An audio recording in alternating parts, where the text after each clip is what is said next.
Today we can discuss on Gibbs free energy notated by the symbol G.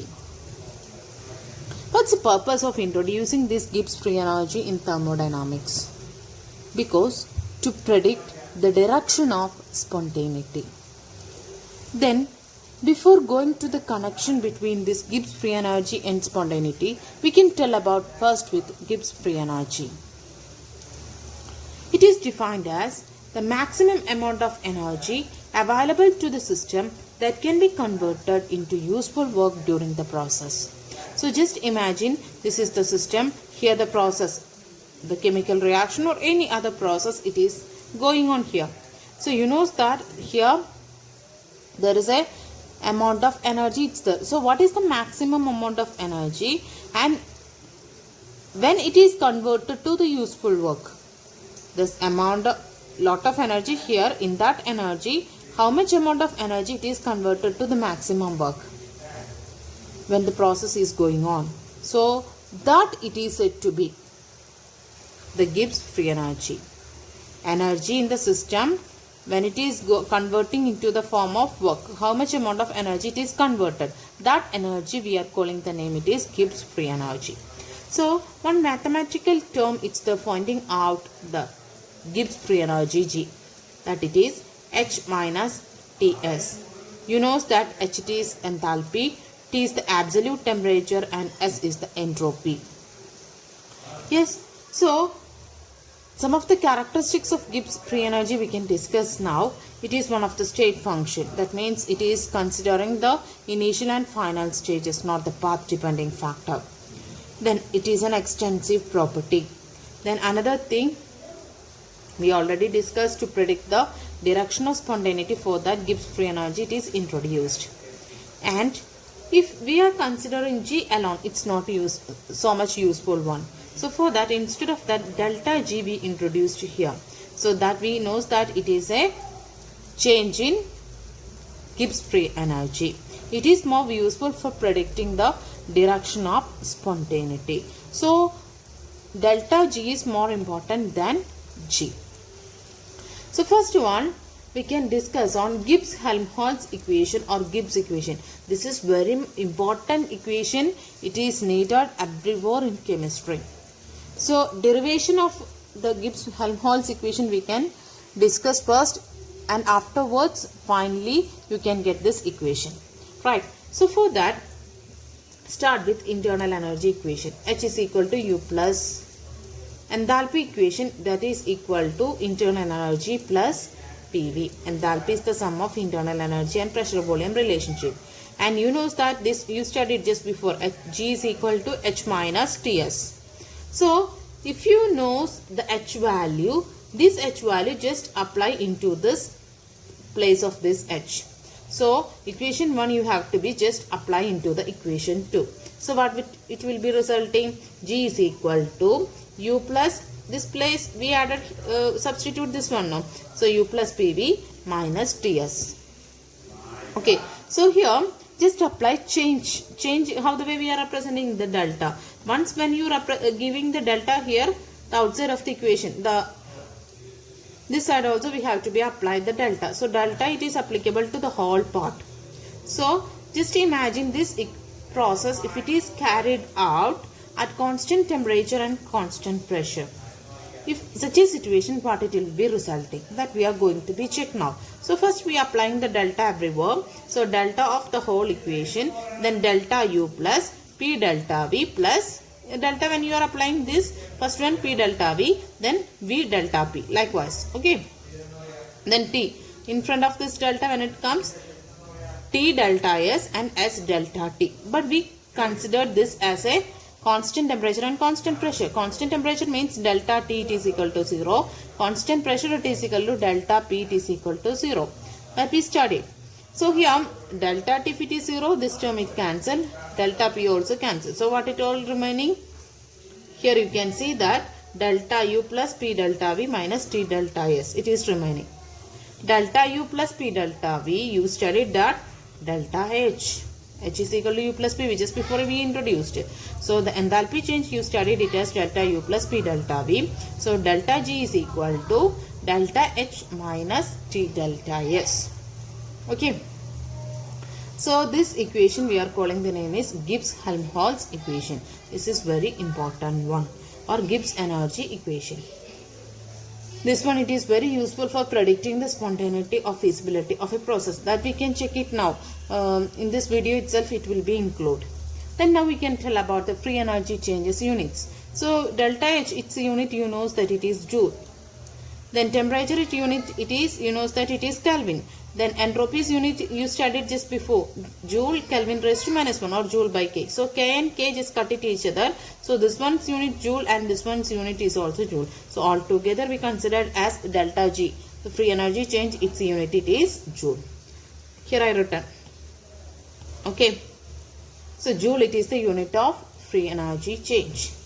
Then now in the previous videos, we said about that for the spontaneity of a reaction, there is a two driving forces. That is the minimum energy, decrease in energy, and increasing randomness. That means we said about that delta H wants to be negative. At the same time, delta S wants to be positive. These are the two conditions we discussed early for occurring the spontaneity of the reactions. Sometime we discussed one, it will be work, that means either energy, sometime the randomness only working, sometime together it is working. But not only that, with the help of delta G also we can predict the spontaneity. That we are going to be discussed here with the help of some derivations. This derivation part, it's not so important in the +1 level, but the condition for spontaneity that you have to be studying. This is just for understanding how this the spontaneity condition it comes. For that only I am discussing this derivation part here. Okay. So here, according to the second law of thermodynamics, we studied that for every spontaneous change, if it is in the case of a universe, the total entropy it is equal to the sum of the entropy of the system plus surrounding, and that must be want to be greater than 0. That means it is wants to be positive, then only it become a spontaneous process.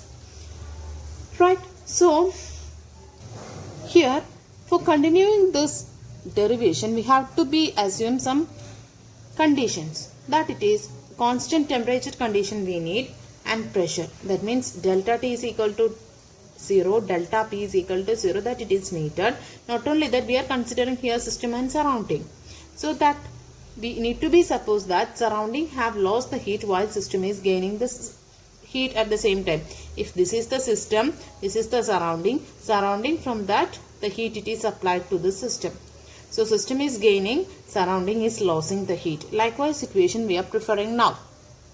Yes. So we are telling about the delta S of surrounding first. So surrounding delta S equation we studied that Q by T. But here the surrounding is lost its heat, that's why we are giving the symbol minus. Losing, because surrounding is losing the heat here, such an assumption we taken here, that is why we are giving the sign minus.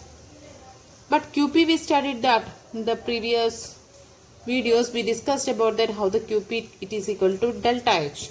This you studied. So instead of this QP you can apply delta H in that position. Right. So when you know this value, just apply the same into this first equation. So what it will be the resulting delta S of total gives delta S of system plus surrounding. In that place we just applied minus delta H by T. Then just mathematical steps only, then delta S of system. So now afterwards we are not telling about the system, because in every case in thermodynamics we are mainly discussing about system. Surrounding for our explanation part only, the surrounding it is coming, but we are dealing mainly on system in the case of thermodynamics. That's why I am not representing system in the remaining steps. Right. So delta S minus delta H by T, then whole divided by T. How it comes? It want to be delta S by 1 into T into T, then only it become delta S by T. Right. So that it is become T delta S minus delta H divided by T. Then when you take this T on this side, T into delta S is equal to T delta S minus delta H. Right. Then next step is multiply with minus in both sides. One side when you are multiplying, the other side also wants to be multiplied. So what it is remaining? Minus T delta S of total is equal to delta H minus T delta S. Delta H minus T delta S, just before we studied that it is delta G. So that it is resulting like this. Okay. So delta G is equal to minus T delta S total. Then here just we are dealing with a spontaneous process now. In the case of spontaneous process, as we mentioned, delta S is positive. So when this delta S is positive, and temperature also, the constant pressure temperature it is. Pressure it is almost, we are dealing with the 298 Kelvin, or likewise positive terms we are expressing in place of this T. So here T is positive and delta S is also positive. So positive into positive, positive itself, and positive into negative, it is a negative value. So delta G is negative for a spontaneous process. For that proof only I discussed this derivation. This derivation it's not so important, but we can confirm that why this delta G is negative for a spontaneous process. For that we discussed this. So for a spontaneous process, delta G it must be negative. Then only it is said to be a spontaneous process. So we discussed mainly three conditions. Delta H it wants to be negative, and delta S it wants to be positive, and delta G it wants to be negative. These are the main three things we discussed about spontaneous process. Okay.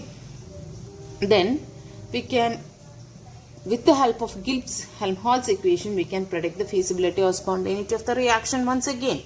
We said about that delta G wants to be negative. So at which all conditions the delta G value it is negative, that we can discuss now.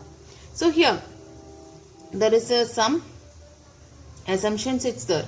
If delta G it is negative, that we already said about that it is spontaneous. If it is positive, it is said to be non-spontaneous process, and if it is equal to 0, it is said to be in equilibrium. Right. In next we can discuss on conditions for spontaneity with the help of Gibbs-Helmholtz equation. Conditions for spontaneity means delta H wants to be negative. So which all conditions we have to be applied for that delta G is equal to negative. So here this is our main equation. So when delta H is negative and delta S is positive, yes, this complete term, just look into again, delta H and T delta S it's here. If this delta H it is negative, and if it is positive, the T delta S if it is positive, what's the thing it will be? Negative it's here, and minus into plus it is minus. So minus minus addition, it is resulting minus itself. So the delta H it is negative, T delta S if it is positive, it favors the spontaneous process. In the next assumption, delta H it is negative, T delta S is negative. If such a situation comes, what it is a process? Is it a spontaneous or not? That we can check now. Delta H it is negative, right? Delta H it is negative, and T delta S, this term also negative. So what it is resulting? Minus, negative plus positive it will be resulting. Negative into positive. So there is less chance of getting the spontaneity. So we need the negative value delta G. How it is possible?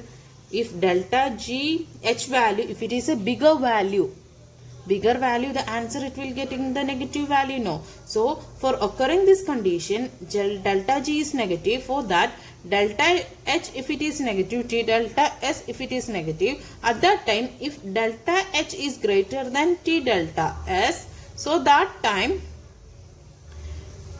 this value it is more bigger, that's why delta G become negative. So that situation also favors the spontaneous process if delta H if it is greater than T delta S. Now the third assumption, that it is delta H it is positive and T delta S it is also positive. So what it is resulting? Positive minus into positive, so it is again negative. So at which time the delta G is negative? You can assume when T delta S value, if it is greater than T delta H, so what will be there? This is a bigger value, so that negative it is more. So if such a negativity is more, the resulting product it is also having the negative. So that is also favors. That means when T delta S, if it is greater than delta H, in that situation delta G is having the negative value. Now we can discuss on the spontaneity effects in endothermic process and exothermic process. Endothermic process, as you know, delta H it is positive and delta S it is positive. Why delta S it is positive? Because the endothermic reactions it is spontaneous because of the maximum randomness of that system. Right. So randomness means it is indicated by the notation it is delta S, because delta S it is positive, due to that only the endothermic process it is spontaneous. Okay, so and also one more thing, the temperature in all the cases we considered it as a positive. If such a situation, just come back here in this equation, Gibbs-Helmholtz equation, delta H it is positive and T delta S it is positive and T also positive, so T delta S it is a positive. So when we come here, you can see that the positive into negative it is a negative value. So delta H it is positive and positive into negative it is a negative value. So which time you will get the more negative value for this G? You know that when this negative value delta S value if it is more, that time you will get the negative value. So when it is possible that at higher temperature, when the temperature if it is high, automatically T delta S value it will be more bigger and it will be resulting T delta S it is more negative, and it results delta G it is equal to negative.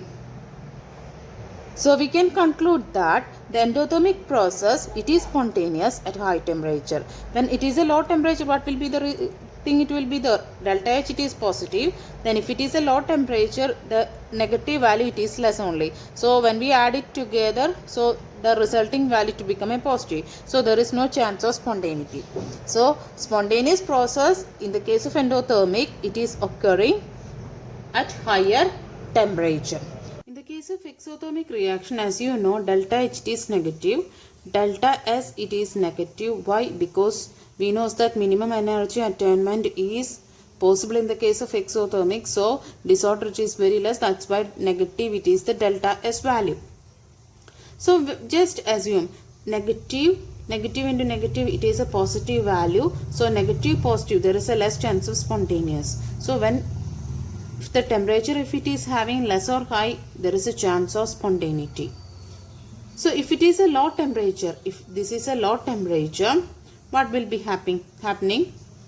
This value it become low. So negative plus, so due to that addition, negative it is resulting when it is a low temperature.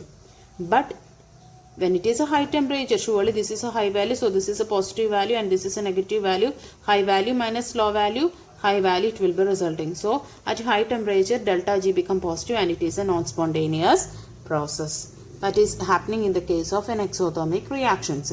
So endothermic reactions we discussed and also exothermic reactions. What's the effect of delta G for explaining the spontaneity of that type of reactions we discussed. This is just a conclusion part. We discussed everything early. We are just confirming what's the effect of this. Right. If delta H is negative, this one. Yes, if delta H is negative and delta S it is positive. So what about the temperature? Whatever the temperature, no problem. This is negative and this is positive. So you surely knows that negative, due to that you will get the negative itself. So it is a spontaneous process. Then delta H it is positive and this one it is negative. So what will be the happening? This will be positive value. Positive plus positive, it is a positive value. So it is a non-spontaneous process. Then delta H is negative and delta S is negative. So at that time we said about that in the case of exothermic process at low temperature it prefers delta G is negative, so that time it is negative.